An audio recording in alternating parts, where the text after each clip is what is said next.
Salut Yanis. Bonjour.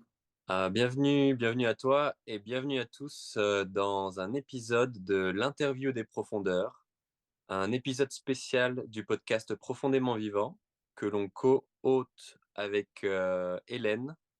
Et donc moi c'est Thomas et aujourd'hui je vais interviewer Yanis qui va nous parler un peu de ses passions, de ce qu'il fait vibrer en profondeur. Alors Yanis est un apprenti conteur, marin de l'espace. C'est comme ça qu'il se décrit. Et donc Parfait. ça en dit déjà beaucoup sur sa sensibilité, sa créativité et ce qu'il veut faire dans sa vie, de sa vie. Et donc la première question que je voudrais te poser, Yanis, c'est qu'est-ce que c'est que d'être un apprenti conteur et quand est-ce que tu ne seras plus apprenti et que tu seras un conteur et qu'est-ce que c'est d'être un conteur? Alors, très bonne question. Je pense que un apprenti compteur, ça durera très très longtemps parce que la plupart des compteurs et compteuses disent qu'il faut compter pendant une bonne dizaine d'années pour enfin prétendre ou approcher le titre de compteur. Donc ça, je pense que je serai encore sur cette voie pendant un bout de temps. Après, là, je me définis comme apprenti compteur parce que c'est pas encore une activité professionnelle ou rémunérée. Je suis encore, entre guillemets, à l'école. Je suis des formations et des stages pour, dans le futur, j'espère pouvoir vivre de cet art. Donc c'est en ça que je me définis comme apprenti compteur. Sinon, après, je suis à fond dans le compte, je plonge à fond et donc, voilà, je vis compte. D'accord. Et qu'est-ce Pas un que compte, mais je vis c'est compte. que être un conteur professionnel alors? Ah ben, c'est pouvoir faire des spectacles, se faire programmer dans différents endroits et pouvoir vivre à travers le racontage d'histoire. C'est sur un plan très pratico-pratique, c'est avoir l'intermittence du spectacle. Après, sur un plan plus artistique, c'est faire vibrer les gens et en retour, pouvoir en vivre. Ok, super. Quand tu dis faire vibrer les gens, quel est le but du conte au final pour toi? Quel est ton but en dessous du but, je dirais? Tu sais, le but, Mm. c'est pas Mm. d'être un conteur. J'imagine Ouais. il y a des choses en dessous qui te passionnent, qui te font vibrer, le contact avec les gens. Tu disais faire vibrer les gens, leur mettre des étoiles dans les yeux, les faire rêver peut-être. Donc, Mm. qu'est-ce qui te fait vibrer en dessous de ce but-là? Bah, de plus en plus, je me rends compte que c'est le partage, c'est transmettre quelque chose qui, moi, me touche profondément et qui m'amène des grandes émotions ou de grandes questions, des grandes réflexions, et dire, ben voilà ce que j'aime, je vais vous le partager comme un don, comme une idée que ça m'a touché et je pense que ça pourrait vous parler. Donc, voici l'histoire que je vais vous présenter. Et il y a vraiment la dimension de relier à travers un art qui se veut pas comme une sorte de manifestation de la créativité artistique, quelque chose comme ça, même si forcément il y a un peu de... Il y a, il y a- il y a ma personnalité artistique et ce que je suis qui ressort quand je lis une histoire, mais ce que j'aime avec le conte, c'est que c'est un art peut-être plus humble que d'autres formes où vraiment on va venir pour admirer l'œuvre, pour admirer l'artiste, avec cette idée de starification qu'il y a beaucoup dans la musique ou dans le cinéma. Et on va limite aller voir plus un film parce qu'il y a tel acteur ou telle actrice qui joue. Et au final, on s'en fiche un peu du message. Alors que là, le conte que j'aime bien, c'est bon, c'est la théorie, c'est qu'il faut n'être qu'un véhicule pour l'histoire. Et ce qui importe, c'est les mots, c'est les images. Et le conteur ou la conteuse est censé s'effacer. Bon, après, bien sûr qu'il y a toujours l'ego qui revient par derrière, même si on s'en rend pas compte. Et qu'il y a toujours le côté qu'on est... Aujourd'hui, le conte est devenu un art du spectacle, alors qu'avant, dans les sociétés traditionnelles, avant-guerre, il y avait le côté où le conte, c'était encore plus cette idée de relier et de servir de ciment social, de faire passer le temps pendant les longues veillées d'hiver, où les gens, voilà, se racontaient des histoires. Aujourd'hui, ce statut-là a un peu disparu. C'est plus quelque chose qu'on vient voir comme on va au spectacle. Mais je D'accord. pense qu'il est quand même possible de ramener cette dimension du lien social plus que dans d'autres formes d'art, à mon avis. Hmm. Donc toi, ce serait ton but de faire revivre l'essence du métier de conteur qui s'est peut-être perdu dans l'art du spectacle et le show et Ouais, c'est vrai que dès le départ, dans mon approche de la pratique, j'ai cette envie de me dire, je sais pas, bien sûr que j'ai envie de faire des spectacles, des choses comme ça, mais ce que je vise avant tout, c'est le côté lien et le côté comment recréer la convivialité avec cette forme d'art. Je pense que le conte, par sa nature, évite toute starification des personnes, mais elle y est quand même, donc peut-être voilà, me dire que qu'est-ce qui est le plus important pour moi, c'est de créer du lien. Mmh. Voilà, ça, c'est des questions auxquelles je n'ai pas encore de réponse. OK. Ce que tu dis, ça me fait vraiment penser tu disais être un véhicule pour l'art qui se manifeste au final à travers toi, mais c'est pas toi la chose à vénérer ou à Mm, starifier comme tu disais, mm, mais c'est l'art lui-même, c'est le lien social, c'est le moment, c'est la situation. mm, ouais, Et ce que tu dis là, ça revient beaucoup, beaucoup chez beaucoup de gens. Par exemple, je pense que Einstein, Dali, des personnes très créatives, scientifiques ou artistes qui ont fait des choses, géniales, elles le disent elles-mêmes aussi ces personnes-là que, quand on se sent comme véhicule pour quelque chose de plus grand que nous, en fait, on mm, devient un espèce de canal, clair, propre, mm, dans lequel, par exemple, l'amour, le lien s le comme tu disais, le lien social, c'est connecté avec l'amour des mm, autres et j'imagine que, je j'imagine très bien, toi, en tant que conteur, vraiment être ce véhicule d'amour, au final, mm, et de joie peut-être et d'espoir, mm, d'aller de village en village mm. et Super. et au final, par exemple, Einstein, Dali, bah, ils ont été starifiés dans un sens. Peut-être Mm, pas, comme maintenant avec des grandes stars pop et tout ça, mais est-ce que tu dirais, que c il y a peut-être une différence quand même entre Taylor Swift et Einstein? ouais. À l'époque d'Einstein, je pense pas qu'il avait des groupies, comme ça. Qu'est-ce que tu en penses toi, de ce que je viens de dire là, des gens comme Einstein ou Dali, qui je pense, ont vraiment vécu, leur vie en tant que canaux de Mm, transmission, véhicule, mm, tout en acceptant ou en recevant beaucoup, beaucoup de popularité et ouais, mm. d'appréciation du monde entier. Qu'est-ce que tu penses de ça? Bah, c'est intéressant, c'est l'idée de mêler les deux facettes un peu de la créativité, parce que oui, bien sûr, il y a quelque chose qui dépend de chaque personne, de son histoire et de sa propre imagination, mais ensuite redonner du pouvoir à toute la société et à l'interdépendance entre chaque personne qui constitue cette société. Et je pense que c'est ça quand tu parles de canaux, de se dire que bien sûr, je vais avoir ma propre vision artistique qui pourra plaire parce que elle est unique, mais en même temps, je me fais le véhicule et le réceptacle de l'esprit d'une époque où, et en ça, je dois autant aux autres personnes qui viennent et autant aux autres personnes desquelles je me suis nourri que je dois aussi à ma propre imagination. C'est, et je pense que le conte a encore plus ce côté-là de canal parce que c'est des histoires, pour la plupart, qui datent de la nuit des temps et qui se sont transmises comme ça de génération en génération par la tradition orale. On avait ça en France, on n'a plus ça en France, mais ça subsiste dans certains pays. Et il y a vraiment ce côté de, bah ouais, je lis des histoires qui n'ont pas forcément d'auteur ou d'autrice connue.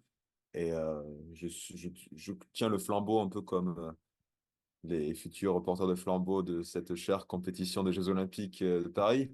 Et voilà, on éclaire le monde avec nos grandes torches portées à bout de bras. Et bien sûr qu'il y a des personnes qui peuvent courir plus rapidement ou qui peuvent prendre des chemins plus intéressants, mais ce qui est important, c'est aussi la torche. Donc c'est allier les deux.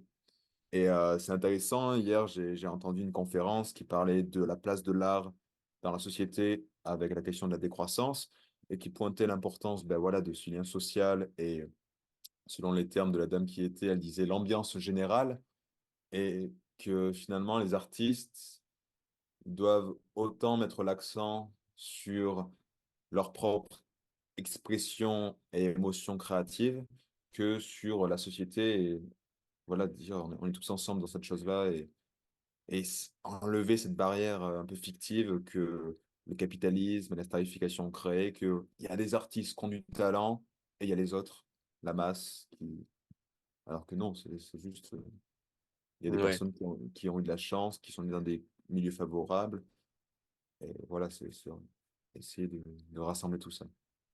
toute une diversité. De toute façon, il y a pas que des artistes, il y a des ingénieurs, il y a des gens qui font de tout et puis, ce que Mm, tu me dis, ça me fait penser à en gros, toi, tu es responsable de prendre soin et de développer ton corps humain et ta mm, psychologie humaine, dans le sens où tu développes des compétences. Peut-être tu apprends à jouer de la guitare, par exemple, et ça va te donner quelque chose qui peut permettre à cette transmission de l'art de se faire plus facilement à travers toi.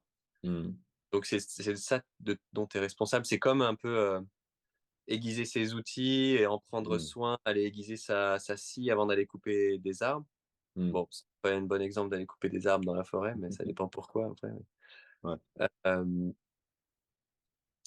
mais ouais, justement là, je voudrais rebondir sur ça pour te demander, toi, quel est ton parcours?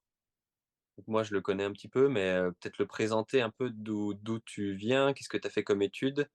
Et Mm, est-ce que cette passion-là, du conte, des mots, du partage, t'es venue depuis longtemps, depuis l'enfance? Est-ce que c'est arrivé plus tard? Voilà.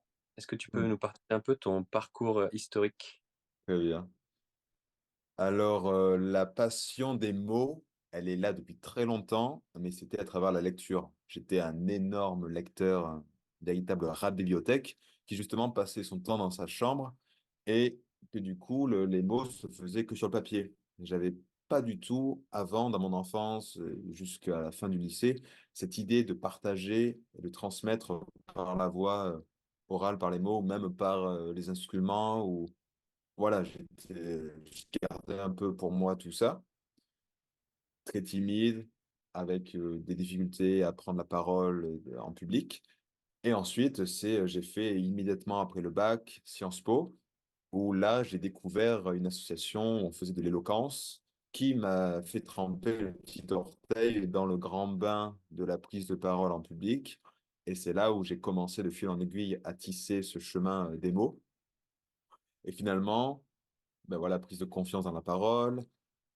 Je continue à lire beaucoup. Et c'est ensuite j'ai découvert la pratique de la lecture à voix haute, où là j'ai compris que, ouais, mais vraiment, c'est tu prends un texte que tu aimes bien et tu vas le dire aux autres, tu vas le lire aux autres dans ce cas-là. Donc ça m'a encore plus aiguillé sur cette voie. Et ensuite, j'ai découvert pour un mémoire de fin d'études à Sciences Po sur la question de la culture et du réchauffement climatique, j'ai parlé d'un conteur, paysan conteur, qui reste vraiment dans son territoire dans une optique ben voilà, de vraiment relocaliser la culture, qui parle de son territoire, de ses spécificités, de ses légendes. Et c'est là, en découvrant ce conteur que j'ai pu voir en spectacle, que j'ai capté que bah, c'était ça ma voie, devenir conteur. Et toutes les choses se sont un peu voilà, assemblées comme si ça coulait plus de sources naturellement. Et maintenant, je découvre de plus en plus comment cette voie, où est-ce qu'elle va me mener, et vraiment que je suis juste, que je suis sur mon chemin. Et c'est ça qui est Mmh. très satisfaisant de se dire, parce que pendant longtemps, je me disais, ouais, mais tu passais ton temps à lire avant, c'était un truc très solitaire, et je me demandais, mais il manque un truc, et même si j'adorais lire, je trouvais que c'était un peu un repli sur soi, alors que là, il y a à la fois le fait que j'adore lire, j'adore les mots, j'adore la poésie et les images, mais avec l'idée de les partager à un public. Et c'est ça aujourd'hui qui m'illumine encore plus. Ouais, super, c'est inspirant et je voulais te demander, dans mon expérience et je sais dans l'expérience de beaucoup de personnes, quand on est enfant, on a un feu intérieur, on a des passions, on a des choses et ensuite on devient adolescent, jeune adulte et il y a des choses qui font que, on les étouffe un peu ces passions. Mm. Est-ce que toi, tu as eu cette période-là où tu as perdu, un peu le fil, où tu savais pas ce que tu voulais vraiment faire dans la vie. Ensuite, tu l'as retrouvé justement quand tu m'as dit que tu as fait le club d'éloquence, ensuite, que tu as vu le conteur, le paysan conteur.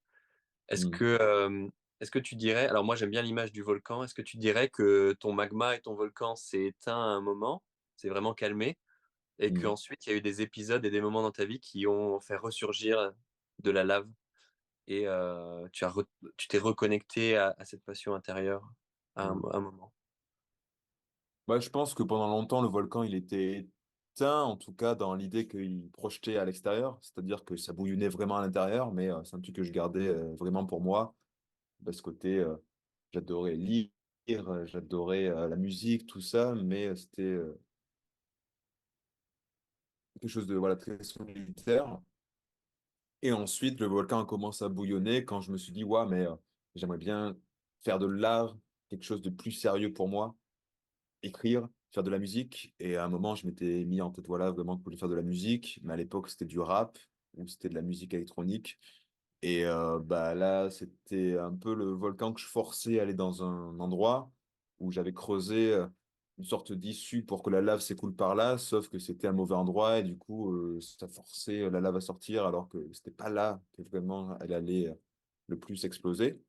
Et du coup, voilà, je me mettais une routine, des objectifs qui finalement me correspondaient pas vraiment, où je faisais des choses qui me donnaient pas du plaisir quand je les apprenais, mais j'étais en mode, ouais, mais il faut le faire parce que c'est ça qui est important, devenir un artiste ou je sais pas trop quoi. Et ensuite, c'est en ayant mis ça un peu de côté et en ayant découvert le théâtre et justement la lecture à voix haute, où là, j'ai compris comment moi j'allais m'insérer sur ce chemin et je suis revenu à la musique, mais par un autre canal, avec quelque chose de plus acoustique, où aussi je raconte des histoires. Et, euh, et donc maintenant, j'ai toujours ce côté de me mettre des objectifs, avancer sur le chemin, mais je suis beaucoup plus aligné parce que il y a plus de pression là, et parce que je prends vraiment du plaisir à faire ce que je fais. Et je me dis pas, ah, il faut que je fasse mes cannes parce qu'il faut devenir bon. C'est, ah, vas-y, je vais écrire un texte ou faire une chanson parce que j'ai envie et que ça me rend. Mmh. Donc, en apparence, ça peut sembler pareil, une idée de productivité et d'objectif, mais à l'intérieur, le feu, il est vraiment bien canalisé, canalisé. Et toi, comment tu te sens quand tu es dans cet état d'esprit-là où j'ai l'impression que c'est sans effort, que tu crées avec pour le plaisir et seulement pour le plaisir? Est-ce Ouais. que tu vois une différence de résultat, aussi au niveau qualité et au niveau, est-ce que tu es plus content du résultat justement quand tu es dans cet état-là? Euh, ouais, je sais pas, parce qu'il y a aussi des moments où je fais entre guillemets sur commande, où ça va pas être ah, ben là, j'ai envie d'exprimer cette chose-là, donc je vais écrire une chanson, je vais faire un poème. Et des fois où vraiment je fais parce que soit il y a une commande d'une personne ou je veux faire un poème spécialement pour une occasion. Mais là, ça me parle aussi vraiment. Et limite, quand je fais des choses pour une occasion, c'est une autre façon. Il y a vraiment l'idée du lien social où, avec mes mots, je vais rassembler et créer. Et c'est un autre type d'énergie. Et c'est aussi très, très agréable. Mais je me rends compte que j'ai aussi besoin, voilà, d'avoir des objectifs un peu extérieurs pour arriver à naviguer, parce que sinon, l'énergie, elle va dans tous les sens. Et elle tire un peu des flèches au hasard ou des balles en l'air, mais il y en a très peu qui atteignent leur objectif. Ou des fois, voilà, je commence les chansons et je les finis jamais. Alors que c'est bien d'arriver à canaliser tout ça. Mais ça, après, c'est une autre paire de manches. En tout cas, j'aime beaucoup, l'image que tu as donnée, de quand tu creusais un nouveau conduit, qui était pas forcément le conduit du coup principal et naturel de ton volcan, Mm. avec le rap et la musique électronique Ouais. et ça me faisait vraiment penser au fait que, en fait, pour, vraiment apprécier la vie, puis avoir du «succès» entre guillemets, ça veut pas dire succès financier ou professionnel ou quoi que ce soit, ça veut dire pour moi le succès c'est, apprécier toutes ces journées, être inspiré, aimer et être aimé et puis vivre, Mm. et quand on a ça, que l'argent vienne, c'est un outil, c'est quelque chose, qui nous fait vivre dans un sens où on peut échanger une énergie, de l'argent pour d'autres choses. Mm. Ou, la popularité, être connu, ça c'est aussi un outil qui peut aussi servir à son art d'être plus impactant et de se sûr. déployer, de s'exprimer mieux, mais c'est pas obligé et en fait, ce que tu as décrit, ça m'a fait vraiment penser que le but, c'est de relâcher toute la pression, en tout cas d'arrêter d'essayer et de Mmh, juste autoriser la nature, sa nature, sa propre mmh, nature à nous guider comme mmh, un espèce de, comme notre esprit. Imaginons, on a un esprit à l'intérieur de nous et notre squelette, notre mmh, corps, il est juste animé par cet esprit. Et le mmh, but, c'est d'essayer d'arrêter de résister, le mouvement de cet esprit-là, mais de l'autoriser à se dire, exactement. à bouger où il veut, quoi. Hein, hein. Et ça, pour moi, c'est revenir dans le conduit principal de ton volcan. Et Mmh, là, il y a plus d'efforts à faire, en fait, pour créer et pour, vraiment avoir du succès, être heureux, faire ce qu'on aime faire, créer, aimer les mmh, gens, voir ses proches et mmh, faire de sa vie quelque chose, qui est vraiment aligné, en fait. mmh.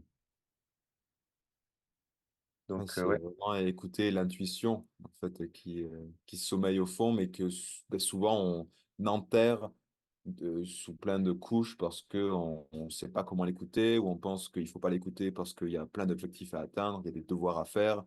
La société nous dit qu'il faut faire ci, qu'il faut faire ça, il faut aller vite, il faut aller là. Et l'intuition, peut-être qu'en fait, l'intuition, elle veut aussi aller là-bas, mais juste un peu par un autre chemin. Mais nous, comme on n'y fait pas confiance, on se dit, mais non, elle n'a pas raison. Et aujourd'hui, je m'autorise beaucoup plus à écouter l'intuition, en tout cas dans cette approche de l'art. Et finalement, j'arrive à faire des choses géniales sans forcer, comme tu dis. J'ai moins à me dire, je sais pas, à me cravacher le bâton et la carotte, quoi. C'est vraiment plus, ouais, ça avance tout seul. Et c'est extrêmement dur aussi de lâcher prise sur ça, de se dire, ouais, ben, je, je relâche la pression et finalement, ça va aller quelque part. Parce que aussi, on grandit dans un monde où il faut toujours avoir des objectifs, il faut toujours no pain, no gain, quoi, et avancer comme ça. Et du coup, se dire, bah, non, ça peut le faire ouais. en relâchant. C'est difficile, C'est tout un mais travail de refuser, l'histoire, en tout cas ce qu'on nous dit, l'histoire qu'on nous donne de la vie, que la société nous donne, que, comme tu dis, faut travailler dur, faut cravacher, mm, faut monter les échelons en entreprise mm. et Et c'est possible de le faire quand même, hein. Je suis pas en train de dire qu'il faut. C'est possible d'avoir des rêves, des objectifs, des choses comme ça, mais j'ai l'impression qu'il y a un chemin qui serait comme plus facile et qui nous mènera à des objectifs vraiment pour vraiment les nôtres. Ouais, c'est vraiment cette question de sur sa carte de randonnée, se faire son propre chemin qui finalement nous mènera peut-être au sommet les plus hauts et il empruntera des chemins différents du chemin tout tracé. Peut-être qu'on passera dans la broussaille, peut-être qu'il y aura des moments où on se foulera la cheville et ce sera la galère, on n'aura plus d'eau, mais au final, on arrivera quand même au même point mmh, et on aura compris plein de choses sur le chemin. Mais c'est se dire, se faire assez confiance, je pense, ouais, c'est vraiment cette histoire mmh, de confiance dans son jugement et se dire que oui, bah, ça peut le faire. Et je pense que tout ça vient aussi avec en faisant des rencontres, en rencontrant des gens qui justement font confiance à leur intuition et se dire, bah, c'est possible de le faire. Et, mais tout ça, c'est très complexe, n'est-ce pas? ouais. Je pense que c'est vraiment le chemin à prendre, justement figurativement et heu et comment on dit? En réalité aussi, c'est, de tracer son propre chemin dans la forêt, dans la broussaille, comme tu dis. Parce Mm, que si on suit le chemin des autres ou le chemin que la société nous donne, eh ben, on accomplit des choses aussi. On arrive à un endroit, comme tu dis, mais c'est peut-être moins après c'est un choix et je pense que des gens comme toi et moi, ils ont cette sensibilité on a cette sensibilité-là de suivre quelque chose qui résonne vraiment au fond de nous mm, et en fait, on n'a pas trop le choix. J'ai l'impression que c'est pareil pour toi aussi. ouais, On se donne pas enfin, c'est impensable d'aller suivre le chemin, que tout le monde nous dit de suivre. ouais, c'est vrai. Et j'aimerais bien, parler, de quelque chose dont tu m'avais déjà parlé, l'art brut. Mmh. C'est quelque chose qui résonne beaucoup avec ça aussi. Il y a pas vraiment de but, c'est pas quelque chose qui est intégré, qui est inséré dans, une société ou un système économique, et heu et je trouve que c'est un super symbole de ce qu'on disait aussi avant, d'être un outil pour, l'art, pour la création, Mmh. sans prétention, heu et sans règles, sans en fait, ce que tu m'avais, présenté là, l'espèce de grand château de pierre construit en art brut, Mmh. je voudrais que tu en parles parce que ça m'avait vraiment touché, sur, la personne ne suit aucune règle et du coup, elle crée quelque chose qui est impossible à créer pour quelqu'un qui est dans un cadre, qui est dans parce que la personne, fait juste ce qu'elle veut. Tu peux Mmh. décrire un peu ça? Qu'est-ce que c'est cet art brut déjà? Et puis l'œuvre d'art dont j'ai parlé là? Ah bah, l'art brut, c'est un mouvement qui a pas trop de frontières, mais qui pourrait se définir par le fait que c'est de l'art fait par des personnes qui ont pas de formation artistique à la base, qui sont pas sorties d'école, soit d'art appliqué, soit d'art, vraiment, de la peinture ou du cinéma, par exemple, et qui vont créer des productions artistiques. Souvent, on va avoir tendance à les réduire un peu à, comme ça, un peu naïvement, sans savoir ce qu'elles font. C'est pas vrai. Il y a des personnes qui savaient très bien qui œuvraient, qui travaillaient pour progresser dans leur art, mais qui souvent font ça d'une autre intention que celle de soit révolutionner les codes de l'art ou de l'idée d'en vivre. Souvent, la plupart du temps, c'était des personnes qui avaient des métiers de base, qui soit ont fait ça à la retraite, soit qui faisaient ça à côté de leur temps de travail et qui souvent de leur vivant n'étaient pas reconnus en tant qu'artistes. Soit parce qu'ils ils cachaient leurs œuvres, parce qu'il y a beaucoup d'artistes d'art brut qui faisaient ça dans une visée soit auto-guérissante, soit vraiment exprimer des traumas, des choses qu'ils avaient au fond d'eux. Pas forcément des traumas aussi, il y avait des œuvres plus positives et solaires. Mais c'était des artistes voilà, qui soit les cachaient, qui ne le montraient pas au grand jour, ou soit où on disait, mais c'est pas de l'art ce que tu fais, c'est ridicule. Et là, ce dont tu parles, c'est le palais idéal du facteur cheval. Facteur cheval, c'était, bah, comme son nom l'indique, un facteur qui un jour a rencontré une pierre sur son chemin qui automatiquement lui a fait, comme par une sorte de synchronicité, lui a fait un rappel d'un rêve qu'il avait eu il y a quelque temps juste avant, où il construisait un énorme palais totalement grandiose qui répondait à aucune règle architecturale. Et il a dit, mais c'est cette pierre, vas-y, je vais rendre réel ce rêve. Et c'est à partir de cette pierre qu'il a commencé. Et sur chacune de ses tournées, qui faisaient plusieurs dizaines de kilomètres, à pied, tous les jours, ben, il ramassait des pierres. Et comme ça, pendant 37 ans en tout, il a construit son gigantesque palais en se basant sur des images de cartes postales qu'il voyait ou des monuments d'autres pays. Et donc, c'est un bâtiment voilà, qui répond vraiment à aucune règle préétablie et qui tient la route. Et c'est grandiose. On se balade dans l'univers de cet homme qui faisait ça parce que, comme tu dis, oh là, il y avait cet appel en lui. Il n'aurait pas pu faire autrement. Il n'a pas fait ça pour qu'on vienne l'aduler. Il n'a pas fait ça pour qu'on vienne lui donner une fortune. Il a fait ça parce qu'il avait envie de le faire. Et c'est souvent ça qui se Mmh. retrouve dans le travail de l'art brut. Ce côté, on fait de l'art parce que on n'a rien d'autre, parce que c'est comme ça, c'est naturel. OK, Ça super. va. Merci pour, toute cette présentation. Depuis que tu m'en avais parlé, c'est vrai que c'est quelque chose, qui m'intrigue et qui est Mm. vraiment, en marge et du Ouais. coup, intriguant, intéressant et qui ramène de quelque chose comme de l'ombre dans la société, qui manquait un Mm. peu de quelque chose. Ouais.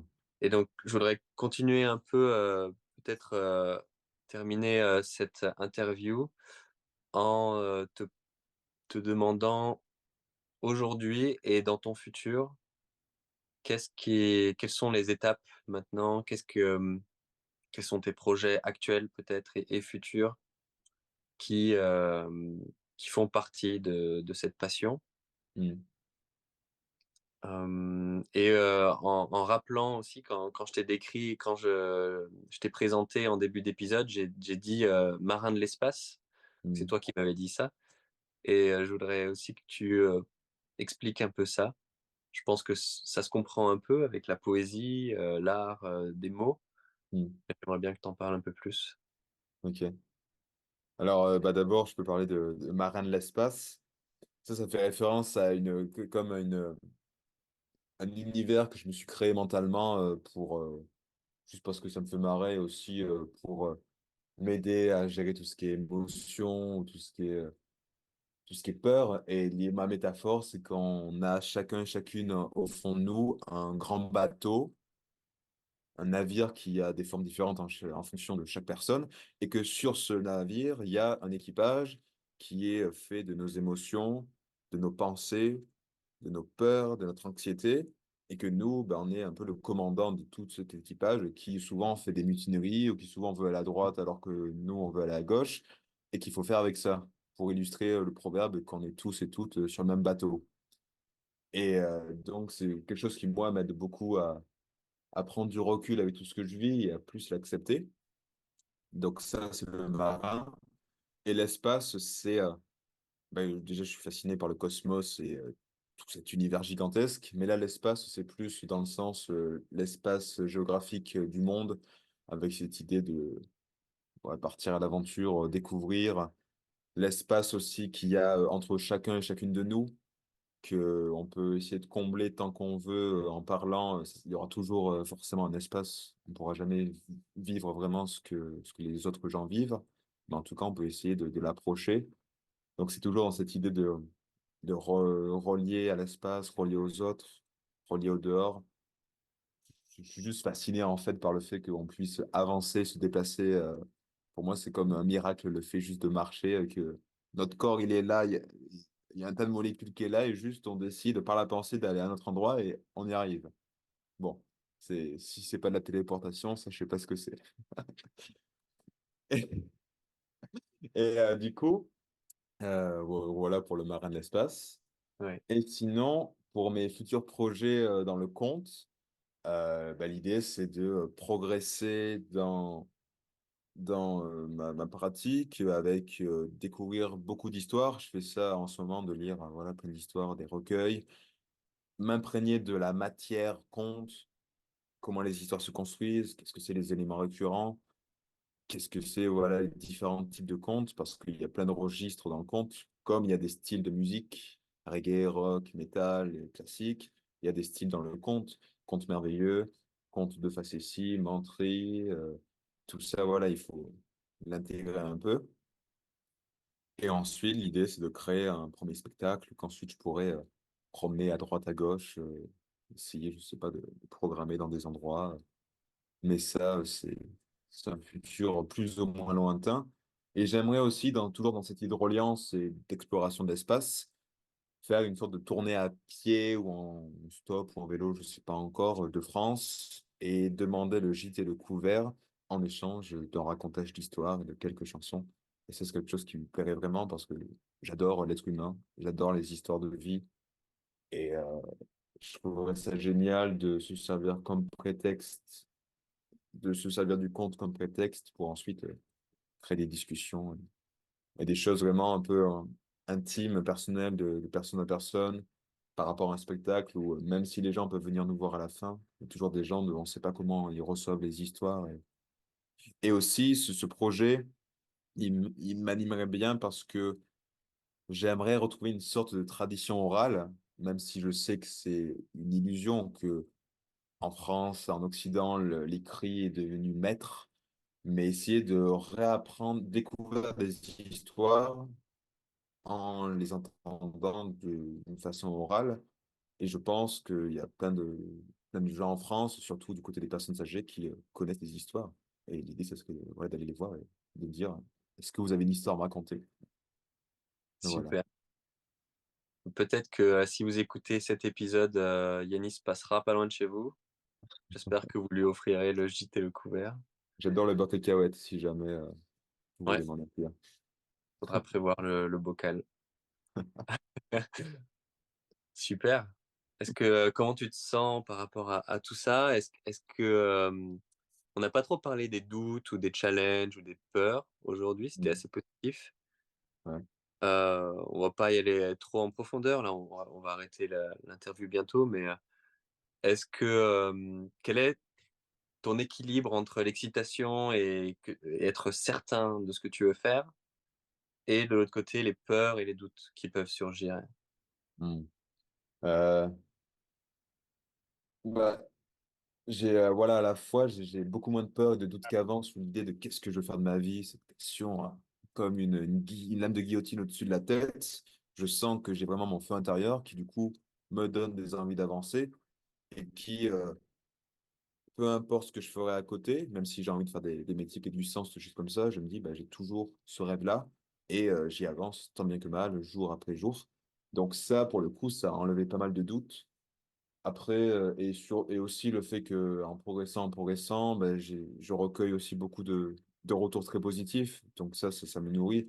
Je, Pas plus tard qu'avant-hier, j'ai fait une scène ouverte où j'ai raconté une histoire et à la fin, il y a une dame qui est venue me donner un commentaire qui ben, voilà, disait quelques éléments qu'elle a beaucoup aimés et à la fin, elle a dit ben, que j'étais juste.